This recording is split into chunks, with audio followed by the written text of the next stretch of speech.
Hello, my name's Alex Longson, and today I'm going to be looking at some games played at Cheshire Junior Chess Club on Wednesday, the 15th of January 2020. I've got 7 games to look at, and at some points during the game I'm going to ask a question or two, and then you can have a think about the position. If you pause the video, you can think about what move you would have made in the game, and then when you press play you can see whether you got the question right or wrong, or maybe you came up with a different answer. So I've got some interesting games. We'll start off with a game between Alvaro and Asta. Okay, so opening moves were pawn to e4, e5, knight f3, h6. Okay, this is not a good move. Okay, black's breaking several opening laws here, laws of the opening. Firstly, not developing a piece. Secondly, not defending the pawn. It's attacked on e5. What else do we try and do in the opening? Well, we try and get a king safe, and we try and control the centre. So this move, pawn h6, doesn't do any of those things. So it's just quite a poor move, really. And white correctly grabbed the pawn on the next move. So I'll just flick through the next few moves quickly. And here black played the move pawn d5, which is another mistake. Just loses another pawn, in fact. We can see that white's attacking the pawn twice. Black's just defending the pawn once with the pawn on c6, so this drops another pawn, which again white correctly grabs. Nothing wrong with taking pawns in the opening, in fact you should do, unless there's a very good reason not to. But I would suggest you check carefully before taking any pawn, just in case your opponent's trying to trap you. In this instance it's just good, taking a centre pawn and also, of course, attacking the queen. So white's well on top here, 2 pawns up, probably should win the game. But the next move, bishop f4, actually complicates things a little bit. So white's knight's attacked here on d5 by the pawn on c6. And white, instead of moving the knight, decides to attack the queen with bishop f4. And now if the queen were to retreat, say, to d8, then white's plan is knight c7 check, forking king and rook, and the knight's protected by the bishop on f4. However, black correctly played, after bishop f4, the move queen e6 check, and effectively now white's in a double attack. The knight on d5 is still attacked, but also the king on e1 as well, attacked by the queen.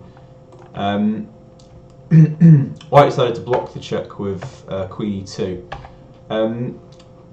So first question of the day, what would you play if white was to defend? So this looks like it defends both threats, the defending against the check and also moving the knight away. What could black play here to keep some play in the game?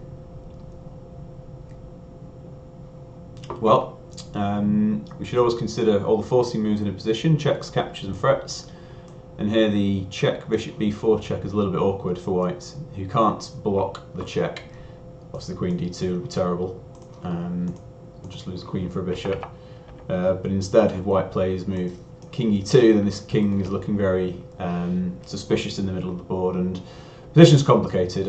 White's 2 pawns up, but with his king in the middle like this, it's a more complicated game. So really white's kind of lost a lot of the advantage he'd built up by winning those early 2 pawns. But back to the game, white blocked with queen e2, black exchanged and then took the knight on d5, and now black's effectively won a knight for 2 pawns, so has a good position really. Capture on d5.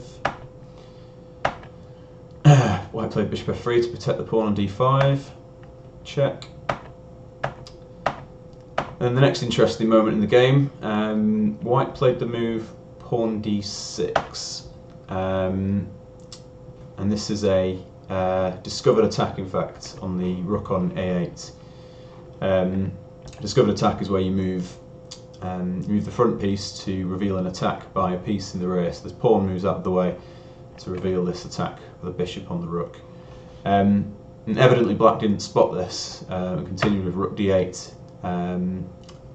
Effectively just losing a whole rook. After which now white is quite far ahead in material, even after rook takes d6. White has 6 pawns, a bishop and 2 rooks against a rook, knight, bishop and 4 pawns. So white is 4 units ahead in material. A quick way to check whether you're ahead in material, rather than count up all the material on the board, is just to do a comparison. So you eliminate all the pieces that you've got similar. So eliminate the rook and the bishop, and we see that white has a rook for a knight, which is worth 2 extra points, and 6 pawns versus 4, which is another 2 extra points. So white's four units ahead here and should win the game. Rook to c1, good move. Rooks belong on open files, attacking the bishop on c8. Black checked, king comes forward. Pawn d6. Yeah, a bit of a dubious choice this actually. Just white allows black to capture the bishop on a8 for free. I guess white felt he was pushing through this pawn on d7, but it's not so clear that the pawn should be getting through actually. After rook d8, threatening to capture the pawn, white blocked. And now black should think about bringing the king across to block this pawn, in which case the game isn't so clear. But black blundered quite badly here with the move bishop to b5, and the problem with this move is simply that the bishop on a6 we can see was controlling the c8 square, and after bishop b5 no longer controls c8, allows rook c8, and this just wins the game on the spot. A very common pattern this with a pawn on the 7th rank. If you can get the rook here to the 8th, effectively pinning this rook against the king, then it's clear that white's winning material. If black were to capture, white gets a new queen. So black captured on d7, but this allowed rook takes d7, d8 check, and winning further material. So white's going to be a lot of material ahead now, and went on to win the game. Okay, so we move on to our second game. This is a game between Tani and Max. So the opening was quite interesting. The Italian game, free bishop c4. The Italian, one of the oldest openings in chess, and certainly one of the most popular still, even at the very top level. Bishop c5. The other main move for black is knight f6, where sometimes white plays for the fried liver attack with knight g5, the double attack on f7. So one of the advantages of bishop c5 is that if white now goes for the same idea, because black hasn't put a piece on f6, black can just capture the knight. And actually this happens surprisingly often, so yeah, make sure that doesn't happen in any of your games. But yeah, white didn't play that, of course, in this game. Played the move pawn to c3, which is the old main line of the Italian. White's idea is simply to play pawn d4 next, and the pawn on c3 supports the white centre. And the idea is if black captures on d4, white wants to take back in the centre of a pawn. So c3, black reacted correctly with knight f6, attacking the pawn on e4, and then white played the move pawn d4. So this is all well known by theory.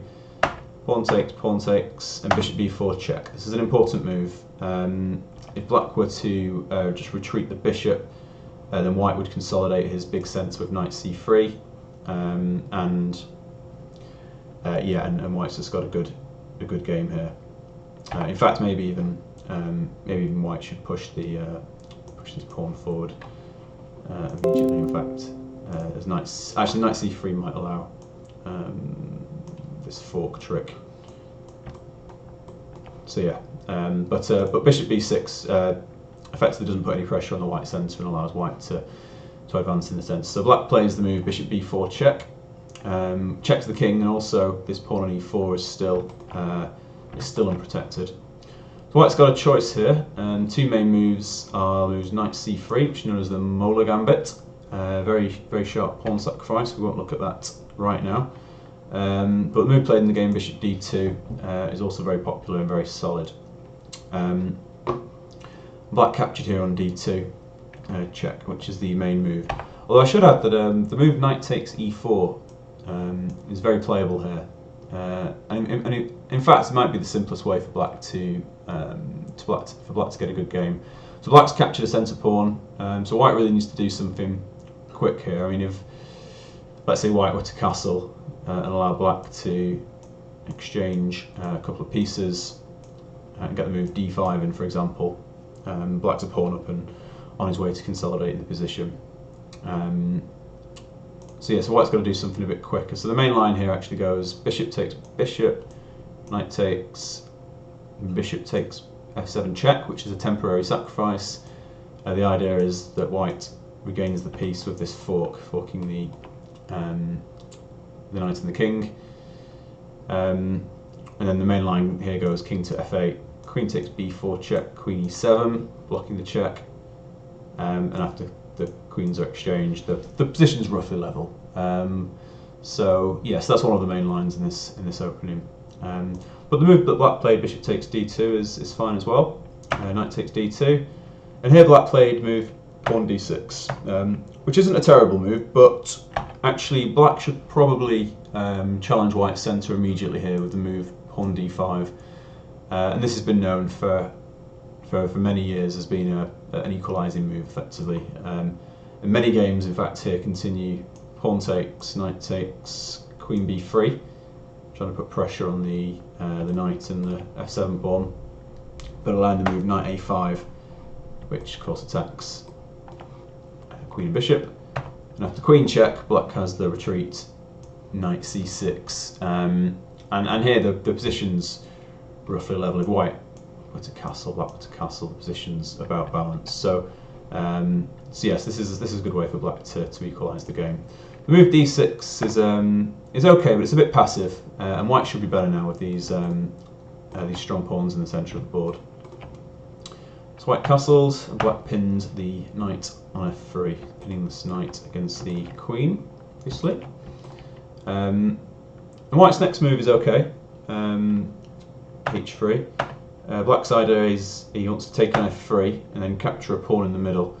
And here white played the move queen takes f3, which is quite poor, and allows black to simply gobble the pawn on d4, also attacking the queen. It's not so obvious, but actually after the move knight takes f3, it's quite dangerous for black to take this pawn on e4. In the opening, it's always really important to calculate quite carefully before grabbing pawns, especially with the king in the middle of the board as it still is here on e8. In fact, here white has quite a strong continuation, queen b3, attacking f7 and b7, and after castles the move queen takes b7 with a funny skewer on the two knights. If this knight were to move out of the way, then white can capture on e4, so black's in a bit of trouble in this position. But the move played in the game, queen takes f3, move knight takes d4 here is just very safe because we're attacking the pawn, the queen, on f3, but also the e-file is still closed, so there's no tactics here really for white, and well, black's won a pawn now for little compensation. So I'll just flip through the rest of the moves as happened in the score sheets. It's quite a long game this one actually. So black's a pawn up here, wants to swap off some pieces. But white managed actually to find some counterplay by bringing the rook to c6. So we call the c6 square, or squares like c6 in this instance, excuse me, an outpost, because none of the black pawns can protect this square. You see, because the pawns on b7, d7 are moved, the c6 square is quite vulnerable to the white pieces, so the rook plonks itself here on c6, and it's a bit of a pain here in black's position. And white manages to get back into the game here, despite being a pawn down. And we reached this position, and the player stopped notating at this point. But black managed to win a long game here. Okay, so we'll move on now to our third game between Arthur and Jessica. So we won't spend too long on this game, but one thing I did want to mention out of the opening was this fork trick. Yes, after the moves knight c3, knight f6, bishop c4. This position occurs a lot, especially amongst games between juniors, and really black should just take the pawn here on e4, which is known as the fork trick. This position can be reached by various move orders, which maybe can be a bit confusing. Maybe players don't realise it's the same position, but yeah, here knight takes e4 is just a good move. And black's idea is after knight takes d5, black's going to get his piece back by forking these two pieces with quite a good game. In fact, the best move here for white is bishop d3, bishop d6, and black's basically quite comfortable. I don't want to go into too much detail here, but it is worth knowing this line of white goes bishop b5 with the idea of taking on e5, exploiting this this pin on the knight. Black has a very strong move, queen g5, forking the knight on e5, pawn on g2, and yeah, so black's just doing very well here. It's quite sharp, so it's worth knowing what you're doing, but this is good for black.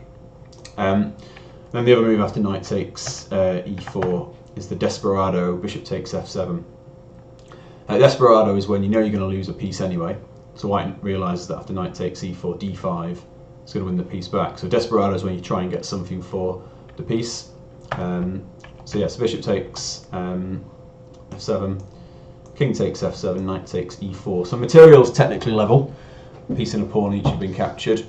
White's arguing that because the black king's been forced to move to f7, that white has some play here. But in fact, black's got all the fun and after the move pawn d5 with this massive pawn centre on d5 and e5 and kicking the white knights back. Black's doing very well, even though the king is a little bit funny on g8. The most important factor is these central pawns and the fact that the knights are going to get pushed back. So yeah, so try and remember if you get this position in your games that the move knight takes e4 here is just a good move. There's nothing wrong with bishop c5, but it's just yeah, when you're given an opportunity in the opening to get a good game, you should try and grab it. So the players seem to adopt here a bit of a copycat approach, copying each other's moves. This normally doesn't end very well for the player with the black pieces, but in fact in this game, yeah, white made the rather strange decision here after knight takes f3 check just to move the king, and of course white's just losing already now after knight takes g5. Black's managed to capture 2 pieces for nothing, which is 6 points to the good, and should really win the game now. For better or worse, white should have captured here on f3 with yeah, just a complicated game. Not sure really what's happening there, but yeah, I mean, just king h1. You have to have a very good reason not to recapture a piece, because it's normally if you're a piece down in chess, you normally just lose. So yeah, so I think black ended up winning this, although the score sheets weren't that clear towards the end. Okay, we'll move on from that one, and we come to a game between Rayhan and Krishna, which was it's an interesting game. Slightly different move order this time. Again, we have the Italian knight f6 attacking e4, and here, as I've previously mentioned, the move knight g5 is very interesting, attacking f7. White can also play the quiet pawn to d3, just protecting e4. White can also play the move pawn d4, known as the Morphy attack, after the famous American 19th century player Paul Morphy. Still very interesting, although black's got defences here. But white chose the move knight c3, which does protect e4, but hopefully you'll recognise this position and we'll know what to play here for black.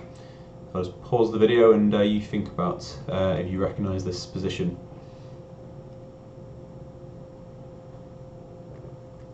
Well, hopefully you realise that it was the exact same position from our previous game, just from a different move order, and indeed black can take on e4 with the fork trick.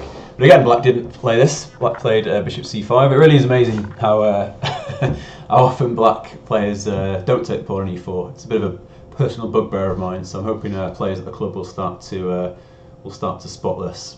So we have a bit of symmetry here. Black played pawn h6, which is a typical idea, just wanting to prevent the bishop coming to g5, pinning the knight on f6. Not a bad move, h6, certainly not forced. White played h3, d6, so we've got a completely symmetrical position.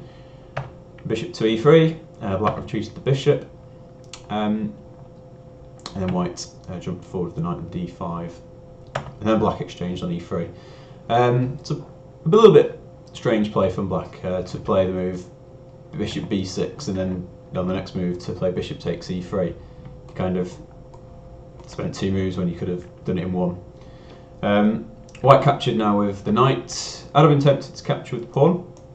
These pawns aren't, although they're doubled, they're certainly not weak, and the fact that the f-file is opened up for the rook makes this quite interesting, I think. So I'd have been tempted to take with the pawn. White captured with the knight.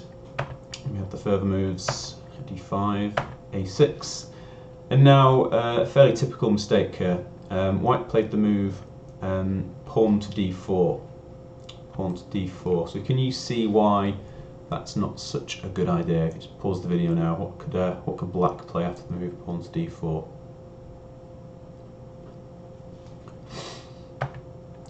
Well, hopefully you spotted that the pawn on e4 would now be unprotected. So it's a very common mistake, particularly with young players that are new to the game. Everything in the position is defended, and your position feels safe, but you move just one piece, and another piece that was protected is suddenly unprotected. And so yeah, so black should just take the pawn here on e4, perfectly safe pawn to grab, and would be much better. But yeah, both players missed this for a few moves.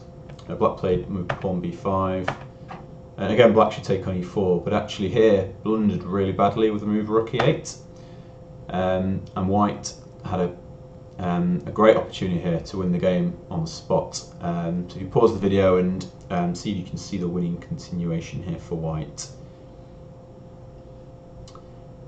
If you would like a clue, it involves a fork.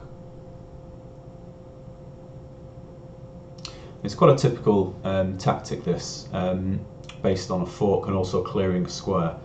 If you imagine this white knight wasn't on the board, then white could play the move pawn to d5, forking the knight and bishop. So very typical idea. White can play knight takes f6 check first, and after the recapture, move pawn d5. And white's going to win a piece, a minor piece for a pawn, which should be a decisive advantage if the rest of the game is played well. But both players missed this tactic, and in fact also missing the fact that this pawn on e4 is still unpre. So these few moves were quite poor, and the game suddenly got quite sharp. Actually, black finally realised he could capture on e4. Here we had some exchanges, and a quite interesting decision here from black. He decided to sacrifice the exchange. When I say exchange, we generally mean if one side wins a rook for a bishop or a knight, we call that the exchange. 5 points for free. Here I was black, I would have simply recaptured on c6 with the bishop. After queen takes c6, pawn e4. So black's pawns are the good, with good winning chances. The move played in the game is also okay, but it complicates things maybe unnecessarily. When you're ahead in material, generally it's normally a good idea to try and simplify the position. But black capture on f3, and after pawn takes f3, black's still in this. Wrong squares. Black's still in this fork. The bishop's attacking both rooks, so black can't save both rooks, and decides to capture the pawn on d4 instead, which is a good move. And after bishop takes, knight takes, we've got a very complicated position here. Material's roughly level. White's got a rook against black's knight and 2 pawns, everything else being equal. The pawns around the white king are weakened, so the white king is potentially a little bit weak. But black's rook's a long way from the action, and actually white's queen and rooks could get very active on these on all of these open lines here. So it's quite a complicated position actually. I'm not sure who's better. A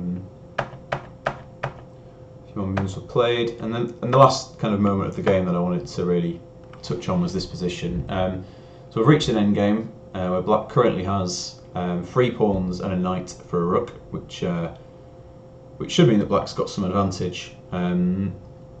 White's currently attacking the pawn on d4, and black played the move knight f6 here, which wasn't the best move, and actually gives up a lot of his advantage.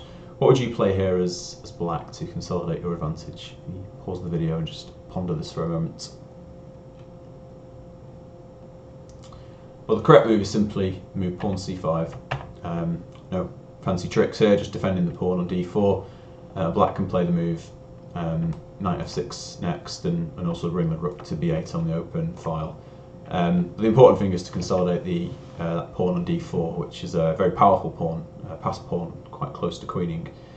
By playing knight f6, black allowed white to capture this pawn, and suddenly white's back in the game.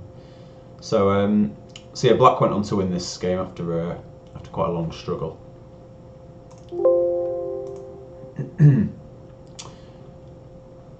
Okay, come on to our next game between Jacob and Ethan. This game is actually my game of the day. It's a very interesting game. Lots of mistakes, but it was very complicated, and I felt quite well played really by both players. They both really went for it. So yeah, I enjoyed watching this one. We had another Italian, a very popular opening, of course. Move bishop c5, and white in this game decided to play the move pawn d3, which is known as the quiet Italian, or the pronunciation of Italian isn't so good, but the Giucchio piano, or pianissimo, to give it its full name. It means the quiet game. White simply protecting the pawn on e4 and getting ready to complete his development. And black played d6, which actually at first sight I believed was a mistake. I believed that white should play knight g5 here, attacking the pawn on f7. But it turns out that black can defend with knight h6, typical move defending the f7 pawn. And actually black's okay here, but it looks a bit strange to me. But apparently this is fine for black. White played h3 instead. Precautionary move against bishop g4. Again, it's not necessary to play h3, but it's not a bad move. But I think I would have preferred simply castling actually. Black also played move pawn h6, and continue with our development. White played c3, which we've seen in a previous game. In fact, two ideas to this move really. So one is the central expansion with d4, but the other plan involved in this is to expand on the queen side as well. The moves pawn to b4 and pawn to a4. So it's quite a flexible move, c3. It does take away the knight, the c3 square from the knight, but instead the knight can often hop to d2 instead, get into the game that way. Black castled, and white played the move pawn to a4, setting quite a typical trap, which black did manage to spot. What would you play as white if black simply went bishop d7? How would you follow up here if you pause the video?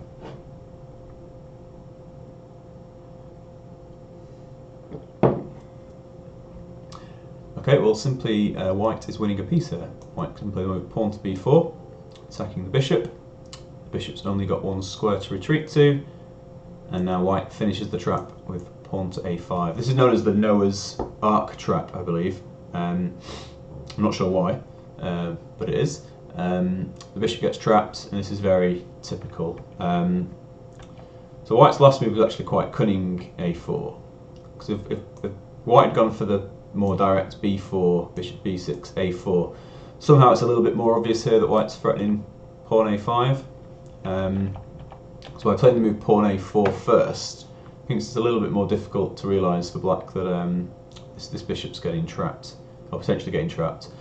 And black played the interesting move pawn d5 here. Another typical way to defend against this Noah's Ark trap is to just move the a pawn, because it gives the bishop a retreat square. And both pawn to a5 is interesting, that clamps down on b4 altogether, or the move pawn a6 as well, also just gives the bishop this retreat square on e7. So both of those moves are very standard ways of responding to this trap. Black decided on the move pawn d5 instead, which really sharpens up the position quite a bit. White reacted correctly by capturing pawn b4. Of course, the bishop retreats to e7, because we already know that b6 would lose a piece, and bishop d6, it's worth adding, would also lose a piece, simply to bishop takes d5. So black played bishop e7, white played rook e1, ganging up on the pawn on e5. Black defends the pawn. White continues with his development, playing bishop b2. This also defends the pawn c3 on c3, which means that the knight's freed up to develop without white having to worry about the c3 pawn. Black continued developing with bishop b6. White played knight b2. So, very logical chess, bringing the pieces into the game, attacking and defending, the sign of two good players. Here, Black played the move queen d7. Again, typical idea to connect to the rooks, we say, and the rooks now will belong in the centre of the board. And White decided to change the position here by playing the move bishop takes d5. In fact, White had quite a strong move here, knight e4. It's a very typical idea. Brings the knight into the centre, threatening both knight c5 and potentially taking on d5 and f6, ruining Black's structure. So this would have been quite awkward for Black to deal with, but I think White decided that he'd seen something he liked with this bishop takes d5 move and then moves c4, which does initiate some tactical, a bit of a tactical skirmish, but probably is a bit dubious actually. And here Black, I think, should play simply bishop takes f3, and to grab his pawn on b4. And I think here Black's doing at least okay. I prefer Black's position here. White will probably get the e5 pawn back, but this d3 pawn is going to be quite weak attacked by the queen and the knight. So this looks a bit dubious for White in my view. But Black played a very creative move here. In fact, he ignored the attack on his bishop on d5 and simply played knight takes b4. After pawn takes d5, Black played the move knight takes d3, attacking the rook and the bishop. So this is the piece sacrifice. Black's given up a knight for 2 pawns and a bit of initiative, so a bit of an attack as well. And it's not so clear here for White how he deals with this attack. And White played knight takes e5 in the game. In fact, it turns out that the best move here for White is knight e4, but I certainly don't blame Jacob for not finding this move. It's actually quite tricky. There's a couple of points here. So White basically ignores both of the attacks, threatens the knight on b2, on d3. If Black captures on b2, White has a very typical continuation. Firstly, take on f6 with check, and then simply queen b3, and the knight's trapped on b2. So White's going to be a piece up here, and Black's compromises structure on the king's side. A much better move for Black is to take on e1. Then it turns out after knight takes f6, pawn takes, knight takes e1. The material balance is roughly level. White has a knight and a bishop for a rook and 2 pawns, which would mean that Black's just about ahead maybe on material, although with the double pawns it doesn't really count for much. But the big factor in this position is actually Black's weak king. These weakened pawns around the king means that White's piece is going to be able to invade, so White wants to bring his knight to e2, to e3, potentially to f5. The queen's going to come in. The rook can also lift from a3 to g3. And basically Black's king's in a lot of danger here, and his rooks aren't really going to be doing a lot to protect him. So it turns out that this is a very strong attack for White, but it's not at all clear that that's the case from afar. White played the move knight takes e5, which is okay. Attacking the queen on d7, plays bishop takes e5, bishop takes, knight takes e1. So far so logical. And now here White played the very natural looking queen takes e1, but it turns out that in fact this is a decisive mistake. Yeah, it's quite an instructive moment. So after queen takes e1, what would you play here as Black? You pause the video and consider.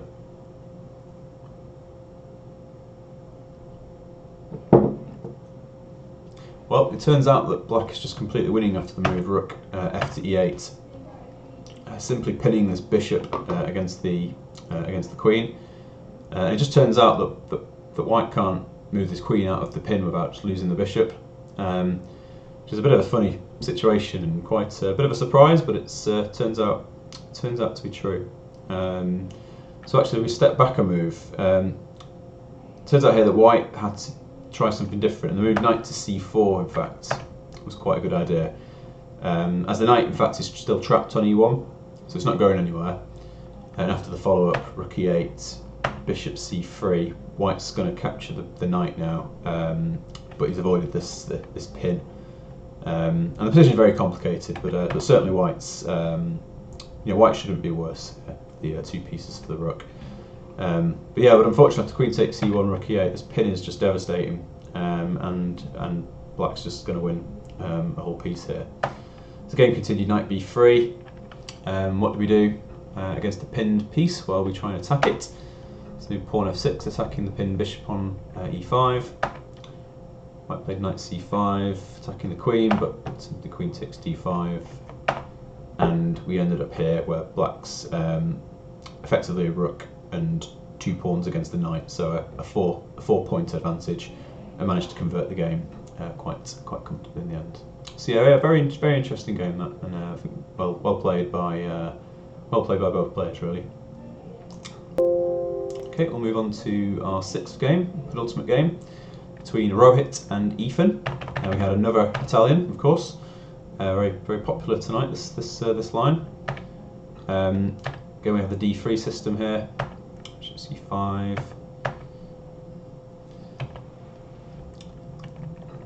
Again, we've got a fairly symmetrical position here. We'll notice in this game the players decided to put the knights on c3 rather than the pawns, which is another option. Bishop e3, bishop e6. White captured on b6 here. Personally, don't really like this idea. Black's pawns are very solid here, and this half open file might be quite useful for black. So I might have preferred something a bit different here for white. Maybe expanding on the queen side with a move like pawn a4, or even hopping the knight into d5. But okay, it's not a big mistake or anything. It's just personally prefer not to play this move.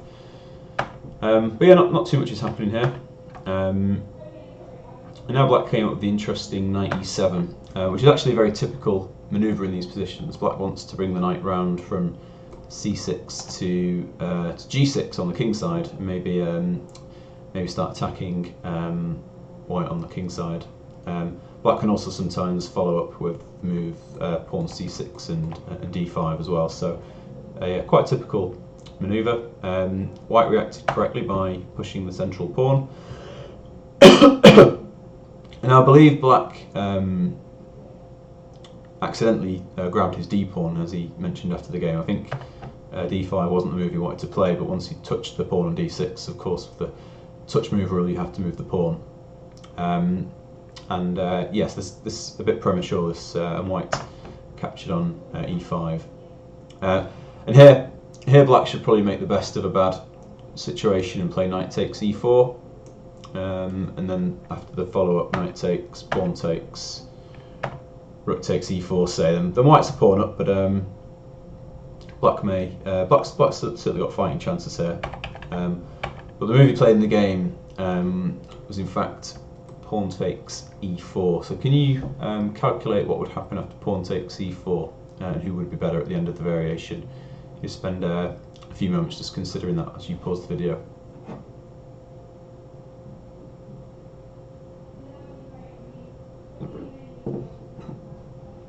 Well, as it happens, d takes e4 is the decisive mistake, and white just wins a lot of material after pawn takes e4.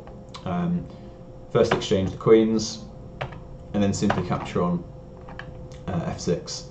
Often when we've got these situations where both sides are threatening to capture pieces with the pawns, it's the side that can continue to capture that often has the advantage. And after e takes f6, you can see that white's attacking the knight on e7. So if black was to capture on f3, then white would capture on e7. Not only winning a piece actually, but also of course forking these rooks. So just winning lots and lots of material.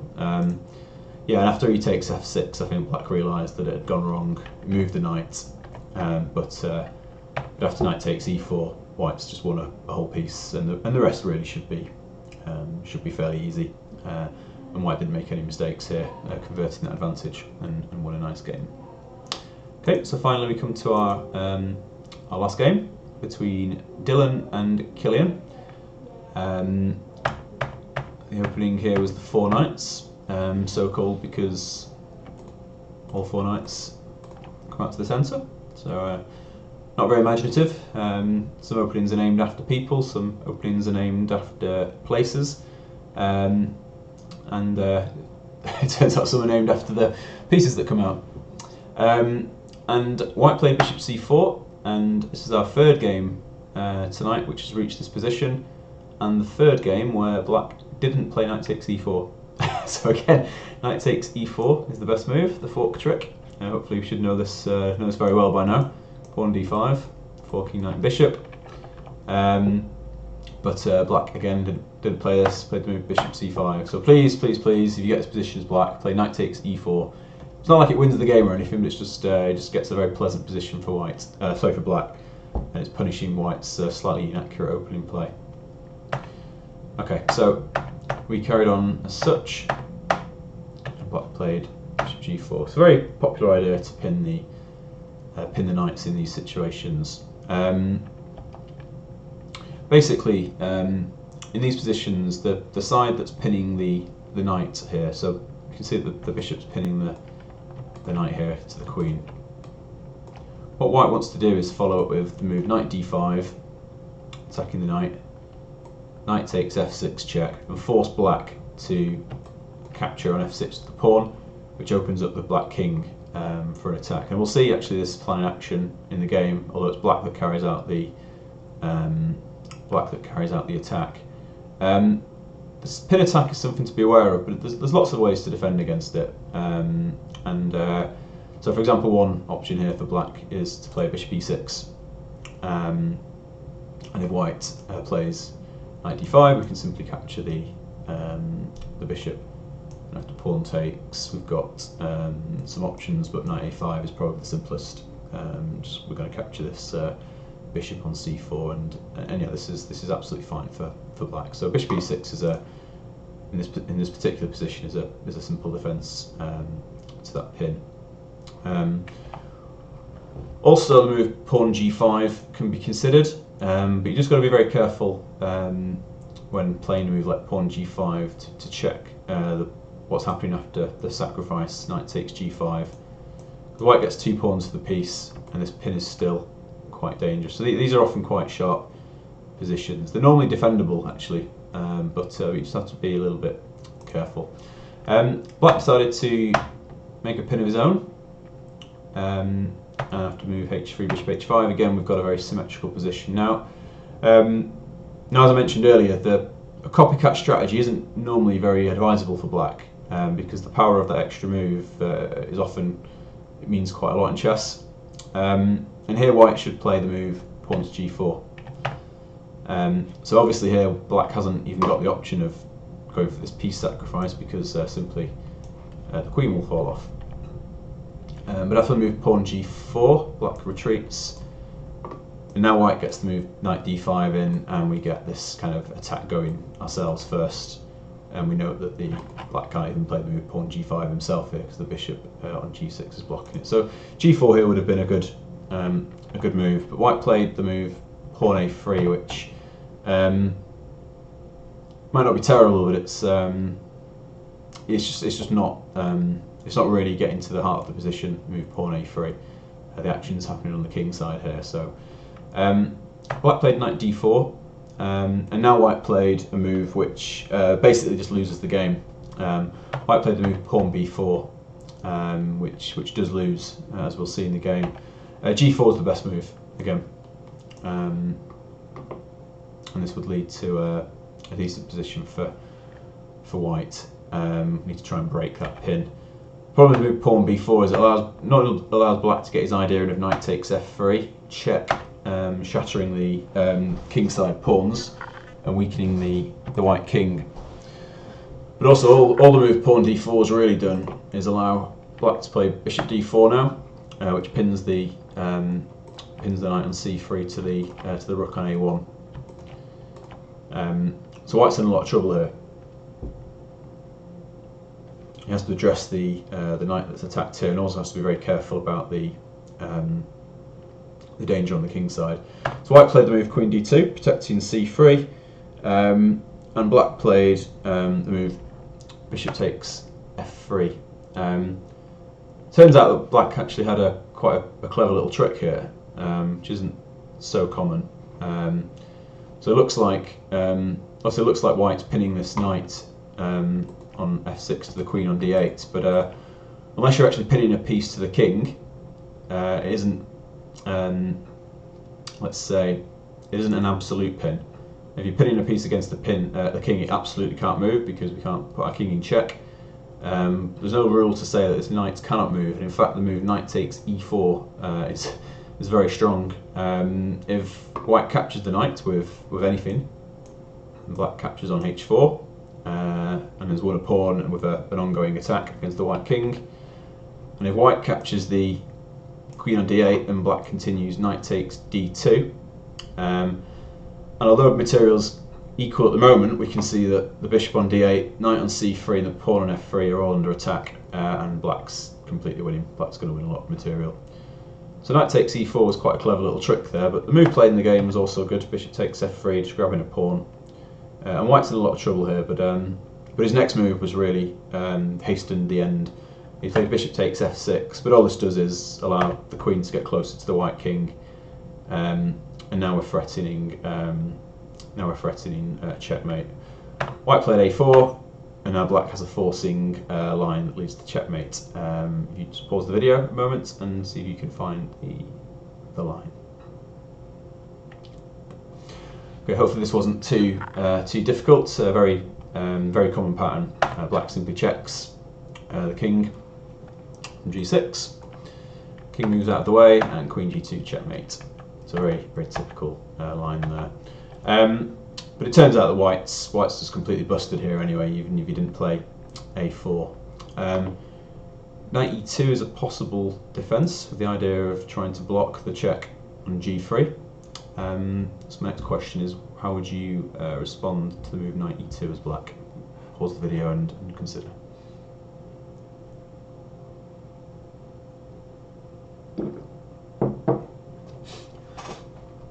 Well, actually black does the same thing, queen g6 check. We already know that king h2, queen g2's mate. White's idea is to capture on to block on g3, but now black can exploit another pin.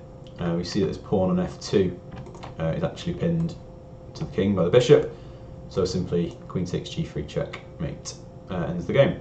So that's again a very typical kind of pin and win situation there. The other potential way for white to defend is the move king h2, just simply trying to run away from the check. So if queen g6, then rook g1 would defend the checkmate square. But black can use a powerful deflection here by playing bishop takes knight. Black's going to drag the white queen away from defending the f4 square, and after queen takes c3, black can checkmate with queen f4 check. King g1's forced, queen g5 check, king h2, and queen g2 checkmate. So yeah, so a very brisk attack there. Nice game from Killian. Dylan hopefully will have a look at this and learn how to defend against the pin attack in future. Okay, so that's our last game from the Wednesday night session. Hopefully people will learn the fork trick in the opening. Yeah, hopefully this was useful, and look forward to seeing everyone again soon. Okay.